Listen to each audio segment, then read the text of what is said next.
We're good.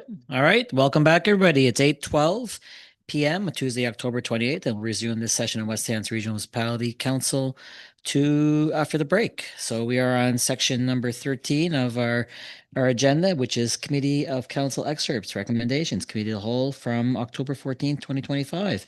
First one is Accessibility Advisory Committee 2026 Work Plan. Deputy Mayor. The recommended motion was council adopt the work plan as presented. Moved by Deputy Mayor. Is there a seconder? Second. Seconded by Councillor Bonnie Smith. Further discussion on the motion? All right, all those in favor, signify by hands up. I can't see Councillor Larry Pinch up there. Clerk Lake, just it's off. All right, so all those in favor, signify by hands up. Opposed, motion is passed unanimous with the Councillor Larry Pinch not able to vote with the camera off at that point. All right, next up, Citizen Advisory Committee member appointments. Deputy Mayor. Committee of the Whole recommends council approves Carla Rafuse be appointed to the Police Advisory Board for the term October 28, 2025 to October 31st, 2027. Dave Moore be appointed to the Planning and Heritage Advisory Committee as a Windsor representative for the term October 28, 2025 to October 31st, 2027. Lisa Cezanne be appointed to the Climate Action Committee for the term October 28th, 2025 to October 31st, 2027. And Lachlan McKenzie be appointed to the Audit Committee for the term October 28, 2025 to October 31st, 2027. Nicole Hubley be appointed to the Audit Committee for the term October 28, 2025 to the term to October 31st, 2027. And Vicki Robertson be appointed to the Audit Committee for the term October 28, 2025 to October 31st, 2027. Moved by Deputy Mayor Francis, their secretary. Seconded by Councillor Paul Warren. For discussion on the motion. All right, all those in favor signify by hands up. Opposed, motion passed unanimous. Thank you very much. Design exceedance, Windsor and Falmouth interconnection. Deputy Mayor. Council approved an additional $50,060 before applicable taxes to CBCL Limited for changes to the design phase scope of the Windsor and Falmouth interconnection project. Moved by Deputy Mayor. Is there a seconder? Seconded by Councillor Paul Morton. Discussion on the motion. All right, all those in favor signify by hands up. Opposed, motion is passed unanimous. Thank you very much. Exploring municipal support for residents with dry failed. There's a second one. Oh, sorry. Yep. Council approved $10,200 before applicable taxes to CBCL Limited for the tender phase services for the Windsor and Falmouth interconnection project. Moved by Deputy Mayor. Seconded by Councillor Paul Morton. Discussion. All right, all those in favor signify by hands up. Opposed, motion is passed. Thank you very much. Exploring municipal support for residents with dry failed well. Deputy Mayor. Council directs staff to prepare a report on the feasibility of establishing a municipal program to support residents experiencing well failures, including a review of models used in other Nova Scotia municipalities. Moved by Deputy Mayor. Is there a seconder? Seconded by Councillor Bonnie Smith. Discussion on the motion. All right, all those in favor signify by hands up. Opposed, motion is passed. Thank you very much. Municipal complex. Council directs staff to continue with conceptual plans and design of 100 King Street, Windsor, to consolidate municipal administrative operations. Moved by Deputy Mayor Francis. Is there a seconder? Seconded by Councillor Paul Moran. For discussion on the motion. Councillor Ivey. Thank you, Mayor. I'll weigh in, I guess, on this. Was probably going on this comment on this topic for us, given where we appear to be with it. But I have to express that over the time that we've sought to get greater clarity as to what would exist between either this building or the building downtown, but primarily with a focus, frankly, on the building at 100 King Street. It's disappointing that we have, some individual numbers in silos that answer some of the questions, but no comparison on a side-by-side as to what the differences would be. It's disappointing that as part of the motion that we've been waiting on here for the last couple of years, that the cost of asbestos abatement was not taken into account, nor the cost of renovations to make the building into a safe and functional space. It's disappointing that we don't have a cost at this point in time for any work that may look to be done. I think it might be being positioned that we'll get to do a focused look on this, but that's what we've done for the last 4 years is we've had a focused look on what might be done on King Street to try and get past the impasse that we had at that time. So it's really not a change here that we're seeing, but it shouldn't be lost that the same questions asked previously on this, we still need to know what the issues are as it relates to asbestos abatement, cost of renovations and the like to try and move this forward. All we're doing is shifting over into a different lane on the same thing that's been in front of us, and that is unfortunate and disappointing. The other point that I'll make, in a fairly discreet fashion, is that the one item that we had in here as well that was difficult to get our hands on was the potential for a local building that might have been available for purchase. And I know I made a reference to it a couple of years ago, and with a wink and a nod, that not to talk about specific properties here, but you know, the opportunities do exist. At least most recently, they do. Time has passed on so far now that, you know, whether those items are feasible or not, but at this point in time, making a decision to take a look at that building, it is what it is. But we missed an opportunity here to look at other options. And we talk about other organizations here that need facilities. There's one that we contribute rent to the tune of $3,000 a month or $36,000 a year, if I've got the math right on that. Excuse me if I'm a little bit wrong. But the ability to have them, to have some of the social organizations that we have here that need space, to have them occupy space there in that regard, whether it's a food bank or whatever it might be, is cash that's not going out our door to supplement rent someplace else. But if you want to offset that cost of the building, and as I've said before, at $100,000 a year, if that's the number, I don't agree with the number, but if that's the number that we want to land on, at $100,000 a year, $1 million renovation, it'll take 10 years before you'd spend that in having the two buildings. I just think we've lacked focus on getting a broader good picture as to what we might do with what we have as assets. And so we're continuing down this path, just in a different lane on the highway, and saying, let's pick this one and see what it looks like, with more information to come back again. I don't know what's changed here.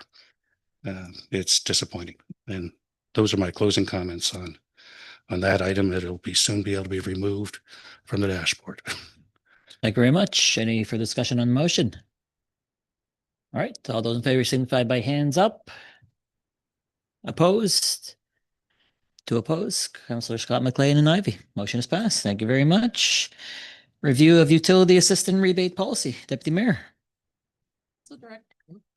Council directs staff to review the utility assistance rebate policy and explore ways it could be expanded to support residents who rely on water haulers because of drought and failed wells, and report back with recommendations. Moved by Deputy Mayor. Is there a seconder? Seconded by Councillor Remy. For the discussion. Councillor Morton. So I got a question. So we're expanding on how much we're gonna give people? Is that, what's the actual end goal? Is it to increase what we're gonna be available for funding for people? I believe the report was in there. I think it's looking at the entire policy and whether support is given live. I shouldn't say live is not the best way, but instead of once a year, it could be currently during or throughout the year, or multiple things, I believe. But once the report comes back from staff, we'll see what they come up with. Not the best of answers, but I think that was it. But So still didn't answer my question, whether we're gonna increase it or not. We're just exploring well, right now it's an different ways to exploration. pay it out. It's an exploration of information that was requested from staff. Council hasn't made any decisions to expand, decrease, change. I think it's just a report on what could be, or options, or etc. Deputy Mayor. Just to follow up on that, I did watch the committee of the whole meeting, but I just want to know, and I don't know if staff or how this could be answered, maybe Councillor Remy.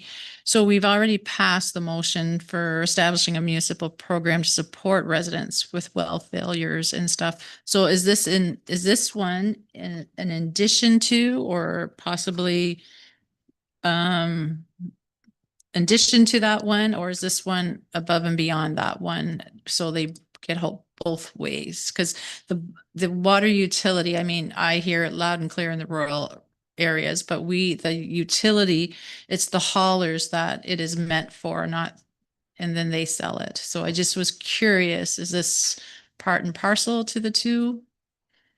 No, Or- it's intended, sorry, through you, Chair, if I can just speak to Yeah, it. sure. So it was intended to be two separate things. So this one here is more for like, I'll use the word emergency. It's for like these unexpected costs that residents, you know, I'm sure that more than just me have been hearing from the amount out of pocket that they've been having to pay for water haulers that just is unexpected. So for like the fixed income folks and those residents. So this is a separate one than the other one. The other one was actually to, you know, build wells or do cisterns, like based on other, some of the programs that some of the other municipalities have. I can't remember which ones they have them off. So they're two totally separate ones. This one is more for during these times, like during drought conditions, or does that make sense what I'm saying? So it is two separate. Okay, it does. It's just that this one concerns me because it's the water haulers who are our customer, and then it's up to them to bill the resident who is not our customer. And then we're gonna pay the Sorry. resident. Yeah. So, but it doesn't have to be. So this is asking staff to investigate it to see if they can come up with solutions for this. So it's not necessarily us paying the resident. Like as of right now, we do that anyway through the rebate program, right? So it's just in the times that during drought conditions, or you know what I mean, to help with those unexpected costs. So it's literally just asking staff. We aren't committing any money at any right now with this motion. It's literally just explore if there are ways that we can help them. Okay, great. Thank you. Further, Councillor Ivy. Yeah, thank you, Chair. And I think the only other thing to add to this, and again, I don't want to be speaking for the originator of the report or anything, but I think this was intended to be something to be more immediate. Am I right? Versus the 12 months later they submit. And that's where I was when I was going through it the first time. But so similar thinking, but it was to look at possibly for greater immediacy. It's not in the motion, but taking it that staff understand it based on the conversation around the table, that for something like this, is there something that could be done? Yep. It's a report, and that's why it has my support. It's just asking for information. So Yeah, I think council staff has a great understanding of what is requested and what's being looked at. So as that report comes back, if council was to go that way, then all the information would be before council for its consideration of, or debate or further direction from council at the time. But any further discussion on the motion? All right, so moved and seconded. All those in favor signify by hands up. Opposed? 3 opposed, 2 opposed, myself and Deputy Mayor, Councillor Morton, Paul Morton. Motion is passed. Thank you very much. All right, we have Diverse and Equitable Inclusive Communities Committee excerpt, October 6th, 2025. Deputy Mayor. Council direct the Chief Administrative Officer to write a letter to the province requesting the immediate public release of the Environmental Racism Panel report. Moved by Deputy Mayor. Is there a seconder? Seconded by Councillor Paul Moran. For the discussion on the motion. All right, no lights. All right, the motion has been made and seconded. All those in favor signify by hands up. 6, 7, 3, 4, 5, 6, 7, 8. All those opposed. Motion is passed 8-4. Thank you very much, everybody. Deputy Mayor, next up. Council direct the Chief Administrative Officer to write a letter to the province urging them to take the responsibility for providing a warming shelter in West Hants for the coming winter. Moved by Deputy Mayor. Seconder. Second. Seconded by Counselor Ivy. Further discussion on the motion? All right, no lights. All those in favor signify by hands up. Opposed? Motion is passed 9-3. Thank you very much, everybody. All right, so next up, Councilor Municipal Business Activity Reports. We had, sorry, Councilor Remy. I just noticed on there, on every single one of those pages, it says it's recommended motion by the diverse, equitable and inclusive communities committee, but on every single one of those, but where that's part of the package, maybe that should be corrected because it was committee of the whole recommended, right? This one here, aside from this one, it's on every single one that we've just read. I didn't read that. No, I'm just saying, but it is part of the package, so it should probably be corrected that that recommendation came from committee of the whole and not. The Just the saying. diverse equitable, this one didn't come from community hall though. No, aside from this one that's up on the screen. Yep. All of the other ones say the exact same thing. The first two. I'm just, Okay, yep, absolutely. All right, so activity reports were in your packages. Appreciate the information from all the counselors. I am looking forward to the Valley Run stuff as it comes back on the levy, et cetera, but we appreciate all of that, counselors. Counselor Municipal Advisory Board activity reports, Sorry. same thing. Sorry, Counselor Whedon. Yeah, thank you, Mayor. I just had a question on Councilor Remy's report. In her report, she stated she'd gotten some calls about the speed zone in Brooklyn, and she had mentioned the traffic calming measures and I think specifically the signs. And I was just wondering where we are with that, where we are with those speed signs, the flashing signs in that school district. I know we've talked about it many, many times. But I'm just wondering if anybody knows where we are with that process, if it's been approved, if it's in the, we're going to go buy them, going to put them up. Does anyone know? Has anyone gone any further with this? With the Provincial schools- signs, you with the mean? School sign, well, with the flashing speed signs in the Brooklyn school zone. So Traffic I'm gonna authorities put not Director here. Sheridan on the spot, but as I recall, the process is provincial road. So in order for, even if we were to pay for the signs, they wanted the data. And then in order to get the data, we had to make an application to them to collect the data. And I'm not sure where we are with data collection. Todd's not sure. So perhaps we can put that on our committee of the whole as an update. But again, the province is conducting that data piece first. And then if it's warranted, they may allow us to purchase the signs to put them up there, but the data was the piece. Okay, thank you. I just don't want it to fall through the cracks because I think it's a really important thing and it's not an expensive thing and it has a great bearing. If you see those kind of signs, you slow down. Yep, so we'll get the data from, or the information from Traffic Authority Burgess and for committee to hold then. All right, perfect. Thank you very much. All right, Municipal Advisory Board activity reports, those were submitted, accessibility, police, and Valley Ren. Any questions to any of those counselors, council? All right. New business, there's none tonight. Correspondence, we have Apples Valley Regional Library, letter to West Hampton Regional Council. Correspondence from the Honorable John Lohr, Colleen Freak, Water Sanitation, West Hants. We were copied on that response, and letter from Amans, President of Council's professional service fee. So those were in your package. If anybody has anything on those, we'll again report to come back at our next meeting. Avon Causeway with correspondence from Darren Porter, CLC committee and meetings regarding Highway 101 twinning project. So that was submitted as well. Again, if anything to come from that, hopefully get a report in the future. So for proper discussion. And we have requests as of October 24th, Alicia Hennessy regarding Windsor Stormwater Management Plan question, and Jennifer Moore request to revisit the bio program. I know, Council, you've been given reports in the past on those on that request with all the information. If it's Council's will, we can bring that back to committee of the whole for proper discussion. If there's a report from any councillor as well and a recommendation that helps Council to make its a decision as well. So to have proper discussion, I don't want to put anybody on the spot here tonight without information or without any any heads up, I guess, on discussion. So I'll look for if council wishes to have that brought back for proper discussion at committee of the whole or something else. Nodding heads, thumbs up.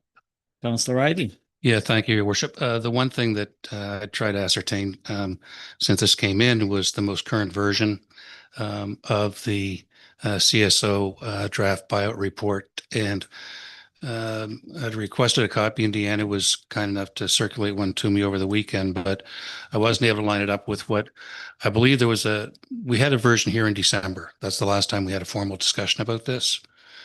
But I recall that there was one that was at the Super 8 meeting presentation in March, March the 18th, I think. I gave mine away to a resident. I thought I took shots of it with my phone, but I didn't. I just would like it if we can make sure that we've got the current version to be able to get our heads in. The last version. Right. Yep. At the December meeting, we'd identified there was some paragraph issues, numbering, because we changed the formatting. That's all it was. I just want to be sure that we're dealing with the same version that was, I believe, put out to the public in March, and to make sure that we've all got the same copy. Or if there's reasons for changes, like the date in that document was suggesting this December would be the close off period. So it's just so that we're all dealing with the same thing. If we need to change it, that we've got it in advance to be able to deal with it. So is it the wish of council to have that come back to committee of the whole for discussion? All right, I'm seeing nodding heads. All right, thank you very much. All right, in camera, we have nothing for this evening. Our next meeting date is the 12th of November, 2025 at 6 p.m. Committee of the whole. We will adjourn this meeting tonight at 8:34 p.m. on Tuesday, October 28th. Thank you very much, everybody. Have a good night.